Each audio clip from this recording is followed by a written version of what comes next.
It is an afternoon in July as I return to Innsbrucker Platz. The heat is standing in the air, and every now and then a breeze cools the sweat on my back, between my shirt, another layer of wet skin, and my rucksack. I take a side street to avoid the commotion of the thoroughfare and glance into an open store window, a decoration supplier. Further on, a man stands in a doorway at the end of a wet passageway. The damp sheen of its ground reflects a cast of sunlight, incising a path into the house, before diminishing into the shadows. In his hand, he holds a water-soaked mop. On the small part in front of the store, a cluster of decorative objects showcased in the light. Several black stools stand fringed in golden ornaments. Atop, decorative face masks and ornamental lamps. A few doors down, I enter a way that leads down through the basement of a housing block. It is lined with empty stores, and I peer through dusty windows and spot random objects and miscellanea, leftovers hinting at the history of small businesses. I exit the passageway and turn a corner towards street noise. Unfolding in minimal octave changes, the noise introduces a crossroads. A man is rushing across the street as the traffic signals turn red. He's only halfway through his crossing. Compared to the number of automobiles passing through the scene in varying intervals, there are very few pedestrians in sight, and I almost stumble, prematurely placing my weight onto the ascending concrete. Pausing on the middle of this exchange, I grasp the expanse of this crossroad, sprawling in all directions, integrating numerous incoming streets. An overhead railway system intersects the crossroads, curving from west to south, where it continues behind a tower block. I watch the cars around me and feel vulnerable in their close proximity. Their emotions only seem traceable by the lane markers on the road that bends in a minor elevation. My eyes continue to follow such lines of movements to a railway bridge. In the distance, congestion fills an exit road that bends to the left as it rises out from the highway, a tunnel beneath me and the crossroads.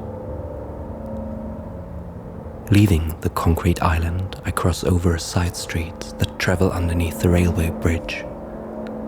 I look into the cast shadow overhead and notice the hollow space created beneath. My eyes slowly adjust to the absence of light, and I find myself within a line of columns that carry the bridge.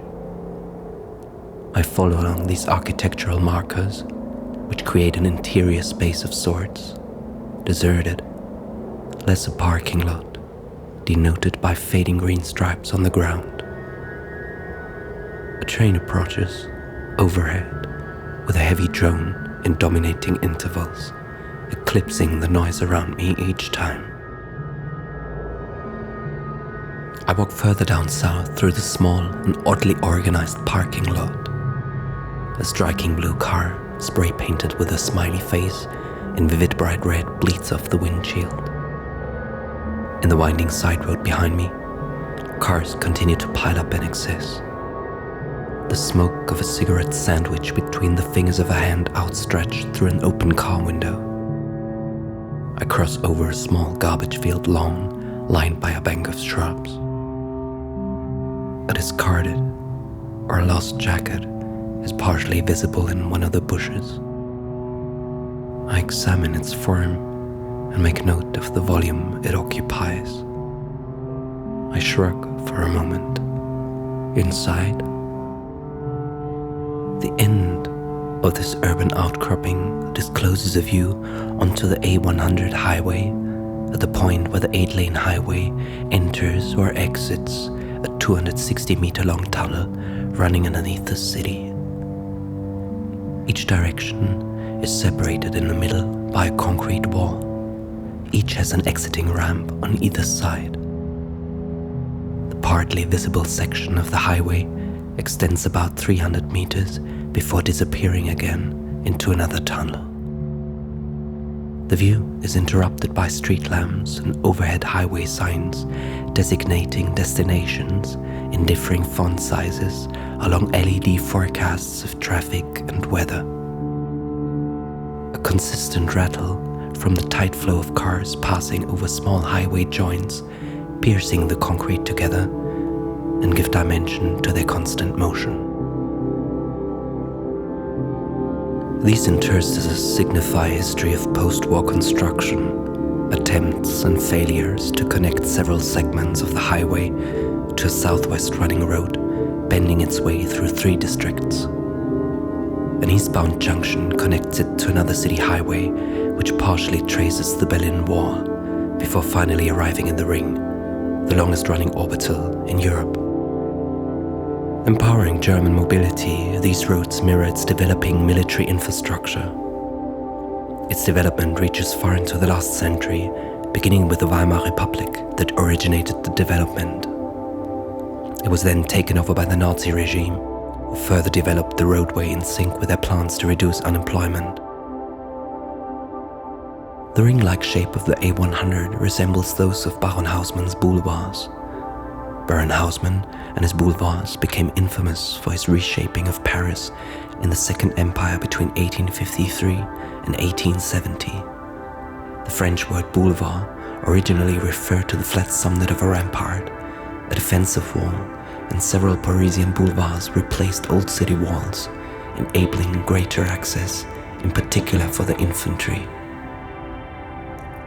In the development of the Autobahn during the Second World War, the Nazi government resolved its optics obstacle of forced labor by Jews and other undesirables, putting to work the increasing number of prisoners of war. This also made it easier to maintain concentration camps and use its population for labor only in remote areas, such as quarries. Construction continued on the Autobahn until the collapse of the Third Reich and did not resume until 1972 under the authority of the East German government, who completed the orbital in 1979, bypassing West Berlin on its course to connect the East Berlin capital to its neighboring city Potsdam. Such diversions proved challenging for a unified Germany. Artery by artery, main roads, inner city highways, tunnels and bridges connecting and reconnecting to the Ring. Moving clockwise and counterclockwise, a renewed city amended and conjoined itself